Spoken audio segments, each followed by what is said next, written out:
Hey there, we are live tonight for our Worthy Collective message, and we have the beautiful Tracey Gore who's going to share with us. But first, we love to share a little bit more about our Worthy Collective before we get started.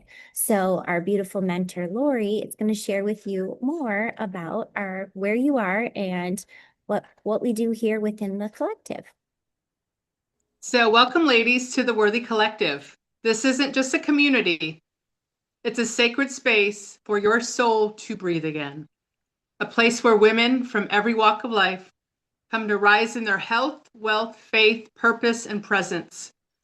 Here, there is no hierarchy, no comparison, no pretending, only truth, only grace, only women remembering who they are together. We believe growth doesn't have one timeline or one look. Some days it's rising boldly, other days it's resting bravely. Both are worthy, both are growth. You are not behind, you are not too late. In this space, you'll find encouragement, accountability, and sisterhood that reminds you you can build your dreams without burning out. You can walk in faith, not fear. You can create a life that feels as good as on the inside as it looks on the outside.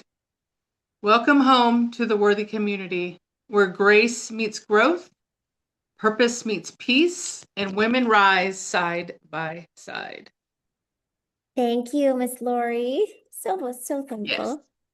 And now we get to hear a little bit more about our beautiful speaker tonight, Miss Tracey Gore. And I'm share another screen. There we go. So Tracey Gore, oh my goodness, ladies. Tracey is a passionate entrepreneur, best-selling author, fund manager, real estate investor who helps women rise above obstacles and steps boldly into their God-given calling. Through her books, Unbreakable, Beautifully Ruined, and Paving the Way, she shares her journey of faith, resilience, and financial empowerment. Tracey is the founder of Cash Bridge Solutions, a private lending company that helps women fund their investments. As a mentor and speaker, Tracey equips women with Christ-centered strategies to build wealth, walk in purpose, and create lasting legacies. Our beautiful Tracey Gore. Thank you so much. That was great. That was a great introduction. I'm going to share my screen so we can start. I'm talking today on multiply the movement.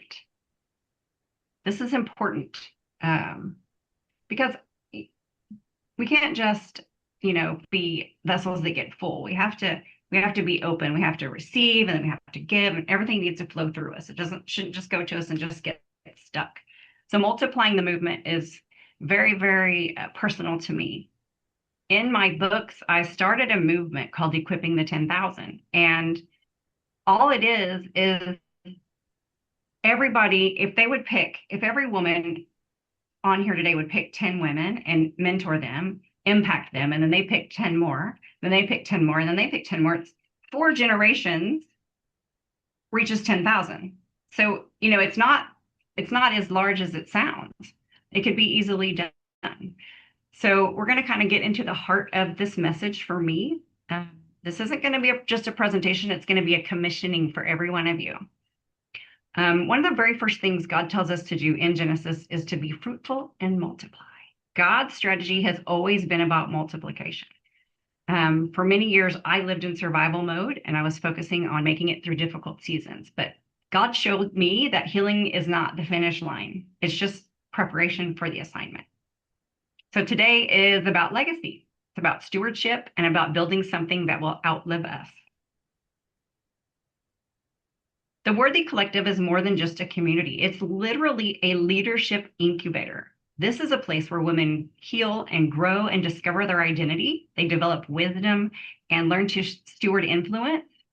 Some women here mentor, some of them have businesses, some will launch businesses, some will build ministries, some will create wealth that will fund kingdom impact.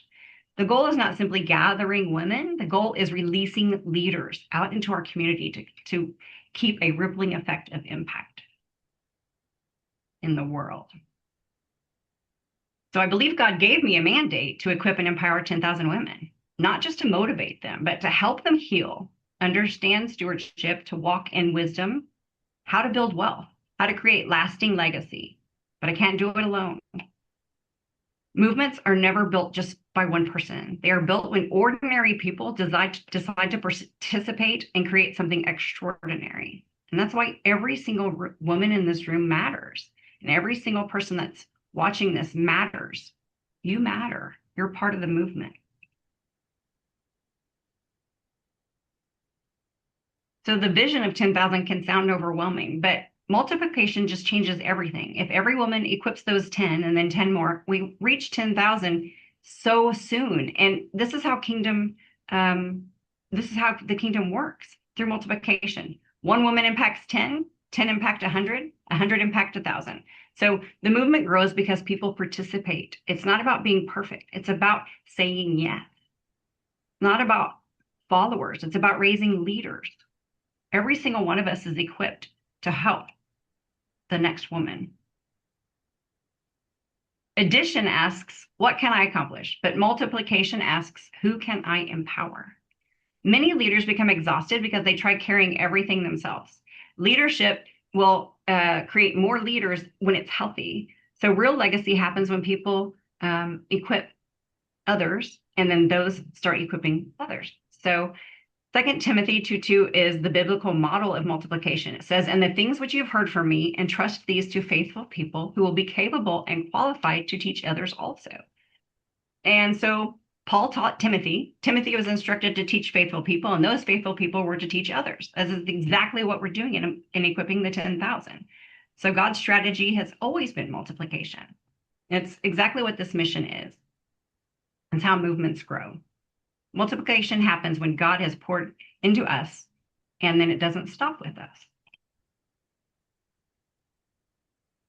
Jesus is the greatest example of multiplication. He ministered to crowds. He invested deeply in his disciples. He empowered imperfect people. He trusted people before they felt ready. Many women are waiting until they feel qualified, and that's not going to happen, I promise. Often God will develop us while we are moving. Leadership isn't perfection, it's just obedience. And when God calls you, God is going to equip you.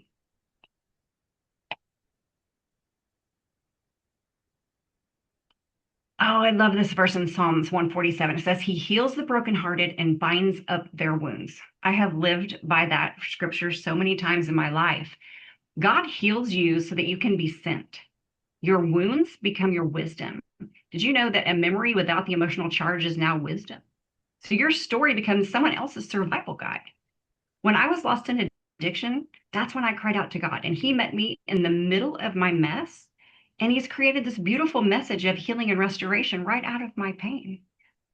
So we're fully equipped to help the woman that we used to be. God pulled me through so many dark and scary seasons of my life. And it was, got into survival mode for a season, and that's okay, but we can't get stuck there. At some point, we have to make a decision. Am I going to be pitiful, or am I going to be powerful? Like Joyce Meyer says, you can't be both. You got to pick one. So right now, I challenge you to reach back to that woman who you used to be and be the help that you wish you had. God healed me, but that was not and is not the final destination. It's the preparation for a higher purpose. The very places where God has healed you become the places where you now help others heal. So your story matters, and not because it makes you impressive or whatever, but it makes you relatable. Somebody needs your testimony. Somebody needs your courage. They need to hear what you've been through so that they can say, oh, I'm not alone. Somebody needs to see what healing looks like through a real person who has walked through real pain. I encourage you to be that person. Be authentic, be vulnerable. Sometimes I can't present without crying, and I'm just going to do it anyway because it's reality. And, the more we're authentic, the more people can relate. And then the more people we can actually help. Emotion can start a movement, but the structure is what sustains it. So it's true in faith and leadership and finances, business, family. Vision without systems eventually will collapse. Visions plus stewardship creates multiplication. So what do I mean? Well, if we can steward our time, our money, and our influence with integrity and intentionality, this is where everything starts. So when you're trying to create a movement, if you want to impact people, you have this beautiful vision, you got to break it down into repeatable processes and then have accountability. Like here in this community, we're accountable to each other. We sign up, we teach each other, we help each other, we hurt with each other, we rejoice with each other. And that's all part of it. My first business I named Kazon Consulting, and Kazon in Hebrew means vision, because where there is no vision, the people perish. Oh, I desperately needed to hold on to that vision. Everything flows from identity. Do you know who you are? Do you know whose you are? Women who understand their value make different choices. They choose different relationships, different opportunities. They choose different standards. Your identity changes everything. Women who know their worth will set boundaries. Those boundaries are going to protect their assignment. They build differently with intention and vision. They choose wisely in relationships and business and in faith. They lead boldly without apology and without shrinking. You know, I used to shrink to make others feel better about themselves, and I don't do that anymore. I don't apologize for who I am, and I'm not going to shrink to be in rooms that I don't even need to be in anyway. And money is not the mission. Money is a tool. In Deuteronomy, it says that it is God himself who gives us the power to get wealth. And when wealth is stewarded well, it becomes impact. So this is why I teach investing and ownership and due diligence and financial literacy. Kingdom women must know how to steward resources. Investing. So putting money to work for kingdom purposes or for impact or for your family, for generations to come. You know, we're supposed to leave an inheritance to our children's children's children. Due diligence. And, you know, even in the Bible, it says, you know, she considered her field and then bought it. That's due diligence. We're supposed to not just do something willy-nilly. We have to have due diligence. Pay attention to what you're doing. Make good decisions. Weigh the costs. And building equity that lasts. Assets that will pay you passively for years and years to come. That's the goal. You know, if we can have an active income that will pay for our passive income, and then our passive income can pay for our lifestyle, you've got it made in the shade. Fear is one of the great enemies of multiplication. Fear keeps everybody hidden. Fear says, who am I? I'm not ready. I'm not enough. What if I fail? But faith says, move anyway. Listen, courage isn't the absence of fear. Courage is the obedience in spite of fear. Do it afraid. Fear not is in the Bible 365 times, just enough for every single day. It doesn't say you're not going to feel scared or you're not going to be afraid. It's telling you not to allow fear from keeping you from moving forward. Do not allow fear to keep you stuck. Just like saying yes to things like this or to speaking engagements. It's easy for me to say no and go hide in my room, but I'm not impacting anybody then. I can go do it afraid and make an impact, you know? So my goal isn't to create dependency. My goal is activation. I want women that are leading and building and mentoring and investing in others.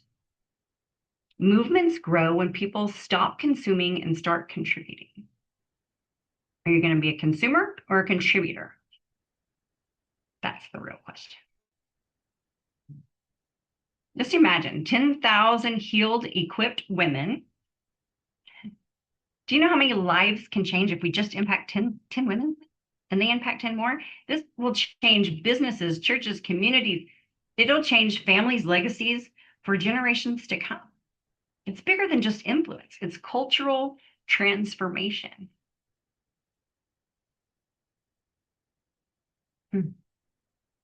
I'm just reflecting on it because it's so true. When you invest wisely and you raise healthy families and you fund redemptive businesses and you mentor others, this is living in your purpose. So isolation weakens people and community strengthens people. The worthy collective exists because growth happens in relationship. Healthy community encourages women with accountability and wisdom and momentum. We do have safe spaces, and this is one of them. You know, I love our 15 minutes before we hit record where we all just kind of pour our heart out. It's amazing. So many healing times happen just in that small time of, you know, it's not very long, but it's enough. It's enough to feel seen and vulnerable, you know, but not scared. It's safe and it's a sisterhood. And every single woman in here has so many things that they can teach me. I think everybody is so full of wisdom, and I just listening to all of it. Everybody drops little gold nuggets every time they open their mouth, and I want to just soak it all in. I love it. I'm so honored to be in here. And I like that we are accountable to each other. And I like that Maggie always has strategies. You know, she's so organized and she keeps us all together. I love that. Multiplication requires release. Healthy leaders are secure enough to empower others. Sometimes people do things differently than you would, and that's okay. The goal isn't control, the goal is impact. Teach them what you know and then send them out and let them have their own brand of success. It's going to look completely different. And all the women that I can impact and I can reach through my words and my stories and how I present things is going to be completely different than all the women that Bree's going to reach. We all have a different style and a different flair to us that will attract certain people. And so every single one of us is needed. Not one person in here has got it all together. Every one of us is needed. Every woman carries seed. We should ask ourselves, so what has God taught me? Number one, I'm sure you can think of some lessons. What has he healed in me? And I know I've been healed from past traumas. I've been healed from addiction. I've been healed from living in abuse and shrinking and being insecure, not understanding who I am. He's healed me from a lot. He's healed me from heartbreak. And he's given me wisdom. He's turned all of that into wisdom now. So what wisdom do you carry? And who needs to hear your wisdom? Who needs to know what you have learned? Who needs it? Start thinking about that.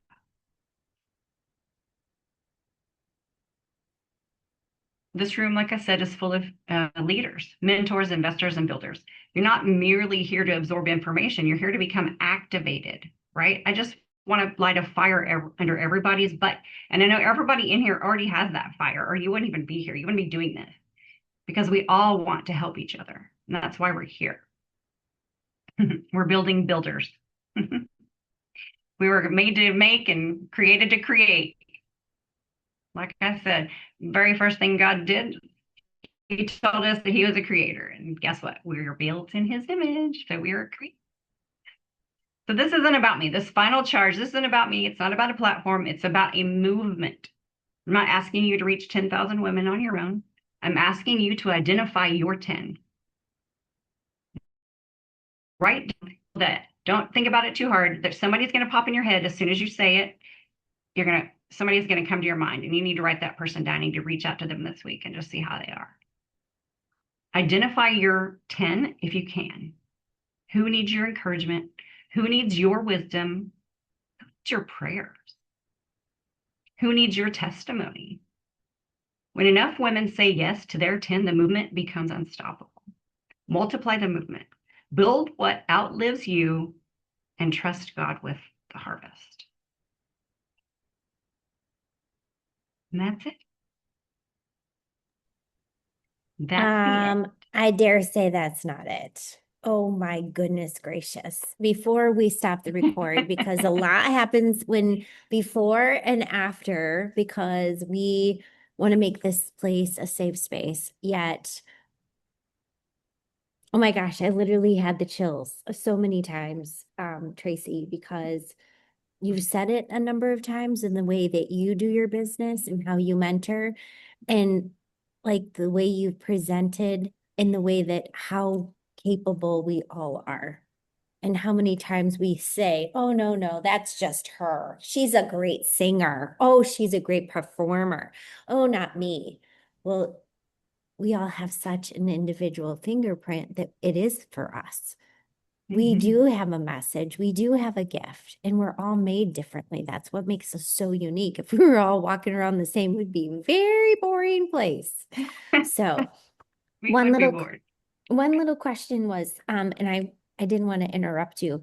You said wounds bring wisdom. Was that correct? Yeah. Healed wounds. Yeah.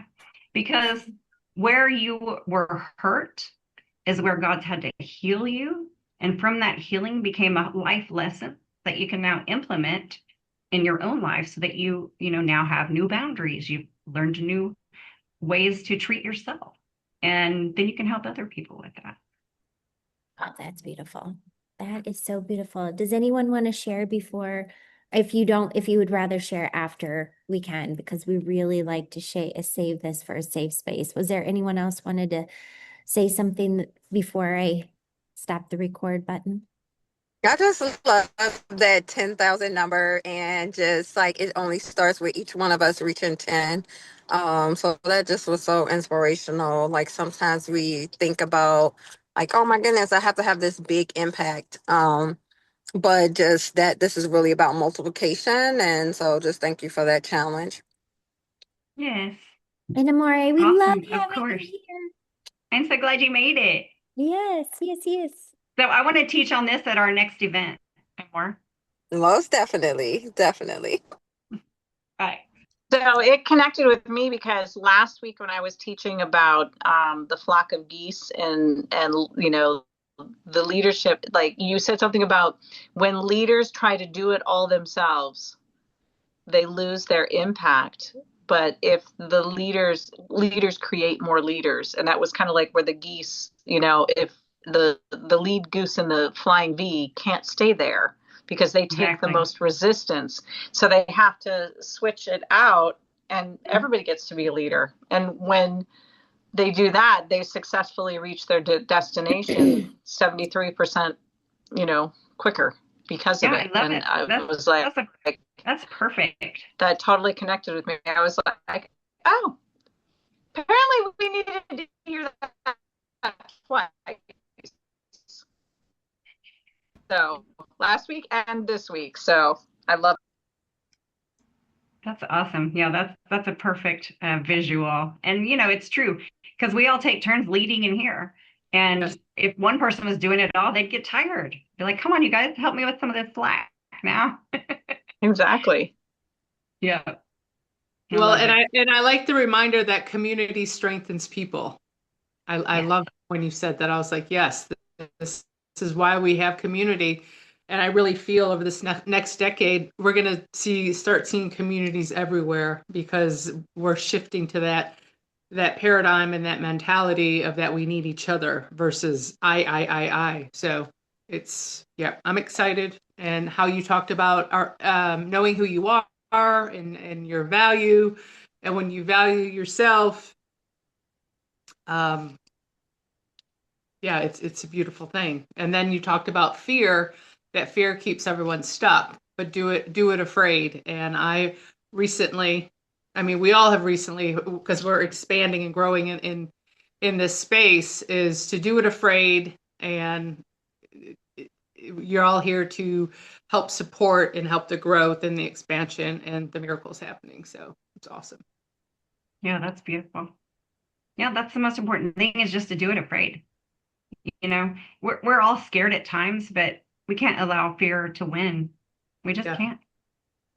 And it's just like like I did a post the other day. What are you going to feed? Are you going to feed faith or fear? Whichever one you feed is the one that's going to live, and the one that you starve is the one that's going to die. So I like to feed my faith and get rid of the fear. Just stop thinking about it. No, say no, replace it. When you think I'm not good enough, you know what? I am good enough. You just have to replace it. I saw a t-shirt this last weekend, and it literally took my breath away. It was on the back of the coaches, and maybe the girls had it on. I didn't, they had jerseys, so maybe they started it with like a warm-up. Her t-shirt said, "More we, less me." Nice. I was just like, oh my gosh, doesn't that apply to everything in life? You know what I mean? It's just so beautiful. And like, and Lauren and I have another partner, and she's always saying we need to build the band, Build the which band. is right. Yeah, I've Mm-hmm. got to build the band. And sometimes it's okay to build the airplane while you're flying. Just do it. Just go. Mm-hmm. I know, you know, perfection is the killer of progress. Always is. So I just have these one take. You see me do little videos here or there on social media. Those are usually one takes because I don't care if it's perfect, unless there's something like if, you know, a cat jumped on my head or something, I'd do it again. But or maybe not. If it was funny, I would leave it. I try to just do a one take because it doesn't matter if it's perfect. It just matters that the message gets out there, right? Well, and I But you think, got to tuck your ego in your pocket because yeah. we all are hard on ourselves, you know. I don't like my voice, you know, all these things. But who cares? Right. Well, and anybody who's passing that kind of judgment isn't the person that we want to be a part of. You know what I mean? Because it's so easy to make comments and statements when you're not even willing to take a step. Hit record, And go you know, live. God puts people around you who will celebrate you just the way you are. So the ones that don't, they can kick rocks. You're not for them. And you don't want to be for Exactly. them. You don't want them anyway. We don't want those people in here. Uh-uh. Yep. This is a quick heads up. I want you to be aware we are closing out in Yep. about 20 minutes. Yep. Yeah, okay. Okay. Thanks. I was like, making sure people are aware sometimes. People are. You're getting kicked out. You're getting kicked out. Mhm. Are you shutting Yeah. the place down? I am. I am. I probably should have said something before because I knew it, but he was so rude. It's okay. It's all right. It's a new place. It's not my normal place. I had to pivot, which is actually such a great point that I was thinking of too in all of this is the opportunity that we have that we don't quite realize what an impact we're making on those around us. And if you are a parent, more is caught than is what that is taught. More is caught than what is taught. And an example I spoke to and my friend Jill, who passed away, she was 93. And we were at her memorial because I wanted my kids to see this, you know, they knew her and really enjoyed her, but it wasn't like a grandma or someone that they had known for years. And I wanted them to see what the whole experience is before it is someone super close. Right. And I decided to speak. And it was precious because you guys, I was a mess. I cried and I was like, oh my gosh, get it together. Like squeeze your butt cheeks. Imagine everybody naked. Stop this, you know, like boogers. It was not my best. And when I was finished, it was so powerful. Declan says, who's 14, he's my oldest, said, how'd you do that? And I was like, what do you mean, honey? How did I do what? And he's like, how did you just go up there? Mm. Mm. And I was Mm. like, well, I didn't think about what anyone else thought. I only thought how I felt and what a difference she made in my life. Mhm. And there was no wrong or right. And anyone that's going to pass judgment are not my person. And now here we are, literally in a different area because Declan has chosen to try football at 14 years old. He has no idea what he's doing. And he doesn't like not knowing what he's doing, but he knows in the space in which I challenge opportunity all the time. And there's joy in seeing, I did that. I didn't think I could do that, but I did that. And there's just so much joy in the process. There's so much joy in the process. So thank you, Tracey, for such a beautiful message. I'm going to stop the recording so that if anybody would like to share more privately that will not be recorded, we want to save sacred space. So if you missed this live, make sure you reach out to the person who did invite you, because we would love to save space for you here so that you can be live with us on the video, without the video, in the collective, and learning from all the conversations that we have beforehand, because they're rich and amazing and wonderful, and we have a space for you here.